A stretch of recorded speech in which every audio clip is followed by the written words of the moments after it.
कुछ लोग जिंदगी में आते नहीं, उतरते हैं और फिर पूरी रूह पर छप जाते हैं। ये कहानी है राम निवास जी की। एक 70 साल के बुजुर्ग जो रोज सुबह स्टेशन के प्लेटफॉर्म नंबर 3 पर बैठते थे, हाथ में एक छोटी सी नोटबुक लेकर लोग समझते थे कि वो पागल हैं, किसी का इंतजार कर रहे हैं। लेकिन सच तो ये था कि वो किसी को छोड़ने आए ही नहीं थे। वो तो बस लोगों के अलविदा जमा कर रहे थे। जब भी कोई किसी को ट्रेन पर छोड़ने आता, माँ बेटे को, प्रेमिका प्रेमी को, दोस्त एक दूसरे को, रामनिवास जी चुपचाप दूर बैठकर वो गुड बाय देख लेते और अपनी कॉपी में कुछ लिख लेते। तो ध्यान रखना, खाना ठीक से खा लेना, फोन कर देना पहुंचे तो, अगली बार ज्यादा दिन के लिए आना। हर अलविदा एक अलग इमोशन से भरा होता, कभी आंसू, कभी मुस्कान, कभी बस एक चुप्पी। रामनिवास जी ने उन सबको अपनी डायरी में कैद करना शुरू कर दिया। एक दिन एक पत्रकार अनाया स्टेशन पर आई। वो रिपोर्टिंग के लिए किसी लोकल इमोशनल स्टोरी की तलाश में थी। उसकी नजर रामनिवास जी पर गई। वही पुराना कुर्ता, कांपते हाथ और वो बेशुमार अलविदाओं से भरी डायरी। आप ये क्यों करते हैं? उसने पूछा। रामनिवास जी मुस्कुराए और बोले, बेटा, जब लोग किसी को अलविदा कहते हैं तो उसमें सच्चाई होती है।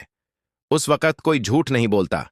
ये पल सबसे असली होते हैं और मैं उन्हीं सच्चे लम्हों को बचाकर रख रहा हूं। अनाया ने वो कहानी छाप दी, the man who collected goodbyes. अगले ही हफ्ते सोशल मीडिया पर यह कहानी वायरल हो गई। लोगों ने अपने अलविदा मोमेंट्स भेजने शुरू कर दिए। रामनिवास जी को चिट्ठियां आने लगीं, अमेरिका से, नेपाल से, जापान से। मेरी दादी को अंतिम बार जब अलविदा कहा था, वो एयरपोर्ट वाला लास्ट हग, उसने कहा था आई विल बी बैक, और फिर कभी लौटा नहीं। रामनिवास जी अब अकेले नहीं थे। पूरी दुनिया के लोगों ने उन्हें अपना अलविदा सौंप दिया था। फिर एक दिन स्टेशन पर वो नहीं आए। प्लेटफॉर्म नंबर 3 सूना था।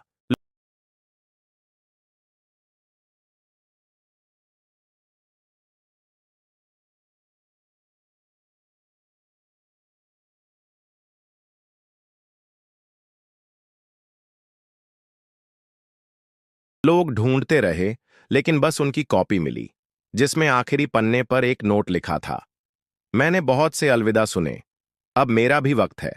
लेकिन डर नहीं, क्योंकि हर अलविदा में एक मुलाकात छुपी होती है। आज वही copy the good bye museum के नाम से एक प्रदर्शनी में रखी है, जहां हर अलविदा एक कहानी बन चुका है। कभी कभी सबसे सुंदर कहानियां वो होती हैं जो एक स्टेशन पर खत्म नहीं होती। रामनिवास जी ने उन सबको अपनी डायरी में कैद करना शुरू कर दिया।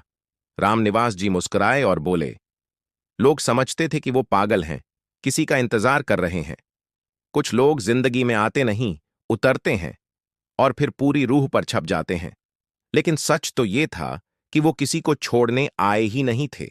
वो तो बस लोगों के अलविदा जमा कर रहे थे। अगली बार ज्यादा दिन के लिए आना। मैंने बहुत से अलविदा सुने, अब मेरा भी वक्त है। लेकिन डर नहीं, क्योंकि हर अलविदा में एक मुलाकात छुपी होती है। आप ये क्यों करते हैं? उसने पूछा।